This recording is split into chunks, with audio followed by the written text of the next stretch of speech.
What's up, folks? It's your boy Kenny, just coming back with another one. Whew. Yeah, that's my bike in the back. I use that to do deliveries sometimes. My pink eye is clearing out. This shit really got me. Let me put some eye drops in there real quick. Something just dropped on my spirit, and I just figured I'd share this real quickly. My whole place a mess. It looks like a madhouse, as you can see. A lot of wire work going on. Hey, check this out. I think a lot of women growing up today are in big trouble because we're living in a time where no one can tell me what to do. Even the one who gave birth to me cannot give me an advice at all. So a lot of ladies are making a lot of poor relationship choices. I'm not just saying in who they pick as a partner. I know obviously their vision are blurred. A lot of them, not all of them, but a lot of them, their visions are blurry. But I'm saying like in the long run, like they're so quick to end the relationship just because their husband or their boyfriend disagrees with them and he has an opinion and you feel like you should call it quits. Like that's crazy because like this ladies growing up today, their parents got this far because their parents took advice from. You see, the wealthy folks still do things the old fashioned way. That's why their marriages last a long time. The wealthy folks, the billionaires, they do things the old fashioned way. They have a strong knit family unit. Big family, but it's knit. It's the bond is strong. So if Mrs. wants to marry Mr., like she takes advice from her family, father and mother. You know, if Mrs. has a problem with Mr. Maybe married, maybe, boyfriend or spouse, and she wants to call quits, she's gonna take advice. A lot of times they'll tell her, "Oh, you have a good man. Don't do that. He loves you." Just to hear that sometimes both families have to come together to resolve, like some type of issue that both of them are having. That's why a family, strong family is necessary because sometimes the families have to talk and try to resolve what is going on. Sometimes you alone as the dude might not be enough, and she alone as the girl might not be enough to resolve your differences. You need other people's input in there. And the woman can be about bullshit, but if you had your family to see all the bullshit, she would not be as much of a bullshit bringer because she knows that your family, even though they're not present in where you two live, but they're very, very aware of what's going on. So you see, that today a lot of the women are growing up just trying to do everything themselves because of feminism, but they got this shit fucked up. I said it like a Mexican. They got that shit fucked up, John. Because do you know how many single women you see on the street walking in groups? No, man. They just taking advice from another single lady that don't know any better, that they don't respect her opinion. They think they respect her opinion, but they really don't because she's single herself. That they all, four single ladies just walking down the street. It's COVID-19 and there's really nowhere to go, right? It's COVID and there's really nowhere to go. There's really nowhere to go and meet a dude, No clubs, nothing. Like they got everything fucked up. So what's gonna happen to this ladies growing up now, today, in the future? Little thing you jump off a relationship. You just can't grow up. It seems like feminism made y'all into children. But you think it empowered you. But really it turned you into babies. Because you can't tolerate anything. You expect a perfect person. Well, guess what? There's no perfect person. There's not even one. how impatient they are. Like, I just, man, like, you can't have an opinion as a dude. I mean, you got to be the more mature one for the most part, to let go of certain things. But after you let go to a certain point, it starts to seem as though you don't have an opinion at all. Because if you have an opinion when dealing with this child, the relationship ends. So your voice starts to dwindle and her voice starts to go up. But there are methods to keeping your voice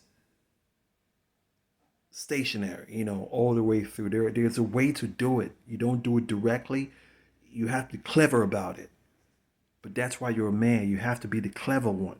You have to have a way, There's several ways to keep your aura, your energy around. It's getting crazy though. You don't want to be alone with these women. They got to be really mature for you to be alone with them, because like when shit starts to happen within you two, disagreements, remember they're never gonna own up to go back and start at zero. They're not gonna own up. As a dude, you're ready to admit your flaws. They are not gonna admit their flaws a lot of times. Especially when it's something serious. They might apologize for something that's not serious. But when it's something serious, they're not gonna apologize for that. And if you two just move on without resolving that thing, and you say, okay, let's just move on, it's gonna come right back. Give it a couple hours or a day or two. It's gonna come right back. You know why? Because she never owned up to it.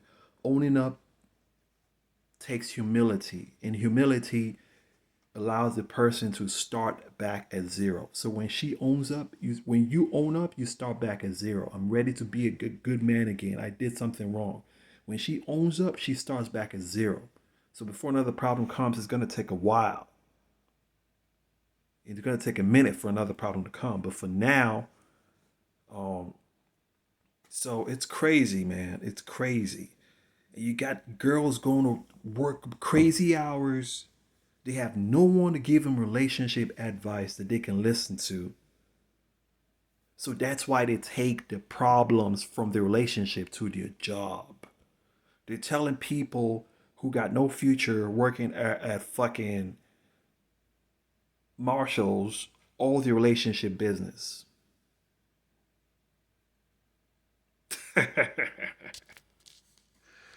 So it's crazy. It's crazy. This shit they gotta hit a reset button, because they got this shit fucked up. I mean, it's a good time to be alive, but the best time to enjoy life is not necessarily now. It's when things were a little bit, when it comes to people, their moral values and all that shit. That's a good time to enjoy life. Now it's a good time to be alive because we get to see things that they never saw. But now relationships and all that stuff is really, really, really, really tense. You as a dude, you're not going to be able to deal with this woman by yourself. You need your family sometimes to help you, you need their presence. You need them to come in and see what's going on, because if it's just you, a whole bunch of shit is going to be happening so fast that you're not going to be able to put them all together. Like, you do one, do another one, do another one, do another one, and you're like, you can't even process everything. You get lost in all the shit that she's done. You don't even know which one to start from. You don't even know which one is really getting you angry, because like she did like 6 of them in like 1 hour. It's all psychological shit that you're seeing. Interactions with who she's talking to that she shouldn't be talking to. Like, all that shit is like to get you more upset. Like, so it's like, so all that stuff just adds up. Everything adds. Like, you don't, like, if you want to even start, like, okay, you want to have a sit down with her and just talk, and you're like, holy shit, I didn't even know which one to even pinpoint. I wanted to talk about the first one, and she did like 6 of them. Now, if I have to mention everything, it would look like I'm just fucking bickering and nagging. So man, it's crazy. It's crazy. It's crazy. Relationships, like, you guys have to have like rituals that you do daily to remind yourselves of each other before you start your day. It might sound crazy, but it's good. Don't just wake up and start it and just go about your business. Oh, I'm going to work. Oh, that. Do some shit the same way your relationship with God. Every day you have to make sure you apologize for all the shit that you did. Your relationship with each other, you should do that on a smaller scale. Because if you don't do that, any thoughts that comes to your mind, you're just going to do it regardless of whether you're acknowledging your significant other's presence or not. You're just gonna be like, oh, I don't give a fuck. And the more you even want to do it because you want to prove that no one can control you. But at the same time, when you have a relationship with God, if you did something like that no one can control you, you're serving the devil. So you have to have like little rituals that you do every day to remind yourself of your respect that you two have for each other. So you guys don't violate each other. And every time, you're aware of that. And even though you want to call it quits, you would do it in a respectable way. Like it would be, okay, let's sit down. I'm getting tired of this. Rather than just, okay, you want to call it quits, you start starting problems within the relationship to get the other one upset. And you two argue and argue and argue and argue and bigger and bigger and fight and fight and fight. And you're like, oh, I'm getting tired of this shit. I would rather have someone have a sit down with me and tell me that they are getting tired of the relationship. That's healthier. I mean, really, that's void of the psychological abuse because, like, the psychological abuse drains you when someone talks and opens up about what's going on, communicate without anger, without yelling at each other. That's healthy, man. Like, you go about your day, you know what's going on, you're really present, no one's provoking each other, like you two are just along for the ride. And you could even part ways and still be friends and still talk, and who knows, in the future you might be more mature and just come back together simply because you two have a ritual that you do every day to remind yourselves to be aware of each other's presence so you don't violate each other. Because when you don't do that, you can start violating each other, sometimes knowingly, sometimes unknowingly. But when you create that awareness in the morning, right, before you two start your day, you carry it with you. And when you do it like every day, every week, it becomes second nature. Now, a lot of times, that's why I say you as a dude, you have to be the clever one because you might not want to tell your other one that these are rituals to make you to not violate each other, to make you two to be respectable of each other. You might not want to tell them because when you tell them, sometimes it can backfire and they'll be like, oh, I don't want to do it because someone's controlling me. It seems like I don't want anybody to control me. And you two are gods, but if you tell people that you are God, so the same way you treat the creator in the universe, you should treat your loved one that way on a smaller scale, confessing your sins where you did wrong. On a smaller scale, smaller G, like you have to do the same thing that you do with the ultimate creator, with your loved one on a smaller scale. Because when you do that on a smaller scale, you two become aware of each other and you try not to violate each other. But when you don't do it at all, you're just open to anything. However you feel, you go with it. And your feelings can be wrong 8 times out of 10. Especially in the ladies' case, ladies are more emotional. So if they're going around saying no one can tell me what to do, no one can tell me anything, like your feelings are jumping all over the place. Hello? Your feelings are jumping all over the place. You here today, here tomorrow, here today, here tomorrow. It's not a bad thing, it's just the nature. So you two have to confess that. Like you two have to the same way you're going to confess to a priest your sins, you should do that with your loved one on a smaller scale. And when you want to, that's going to be the best relationship. When you want to call it quits, you do respectably, and both people live, separate without any emotional abuse, what psychological abuse whatsoever. Like you feel good about it. You're not even drained, and did she steal your friend or he steal your friend? You two are still friends. When you got nothing to do, just call. Hey, how you doing? Hey, you want to hang out? You know, whatever. Because you two have rituals that you do every day.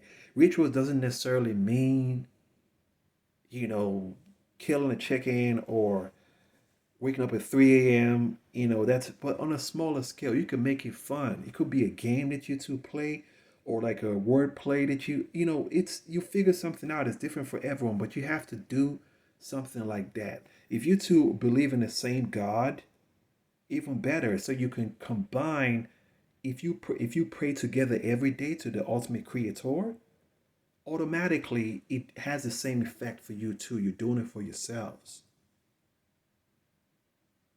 All right. So I said that to say that can save, that can help ladies today that are just like they have no one giving them relationship advice. The ladies that getting relationship advice from are not helping at all, but destroying. They have the same mindset, the same feminist mindset. And a lot of times when you want to tell your friend what happened to you and your guy, you make your guy look like the bad guy. So that way your friend can tell you what you want her to tell you, what you want to hear. And if she tells you what you want to hear and keeps pumping you up what you want to hear, eventually you're going to separate from your dude. But meanwhile, you were the one causing the provocation, but you're not telling your friend what you're doing. You're just telling him how your boyfriend reacted so your friend can tell you what you want to hear. But don't blow your chance in a relationship simply because that might be your only chance. I know you think that, you know, you're young, you think that, oh, there's going to be many of them coming by. But when you have something like that, a lot of times you don't see for what it is. You can have a guy that has like all the goodies, all the, you know, everything just neatly placed in where it's supposed to be. But you think that after he, you know, you provoke him and he leaves, somebody else is gonna come, or that smokescreen dude that you're messing with just to provoke your man is gonna be your boyfriend after your boyfriend leaves. No, it doesn't work like that because that dude never liked you. You were messing with that dude because you wanted to provoke your boyfriend. You were messing with that dude simply because you wanted to flex with your boyfriend that you know how to, that you're independent. You can make friends with and exclude him in front of him. So there's someone else that you talk to that he doesn't talk to, that he knows Clay that you talk to. But that person don't like you or have feelings for you or trying to build nothing with you. So when you have a problem with your boyfriend, you immediately run to that person to provoke your boyfriend and more. After all, you've always told your boyfriend that that person is just a friend. You know, just a friend. You know, there's nothing going on. But you know that that's like, you know, like a eat your cake and have it situation. Now, if you have sex with that person and you keep up the conversation with that person, eventually you're gonna separate from your boyfriend and you're gonna think that that person is gonna be your new boyfriend. But you little do you know that that person never liked you. That person just a smoke screen in your relationship to trick you, to make your eyes blurry, and you end up losing both of them. I'm out.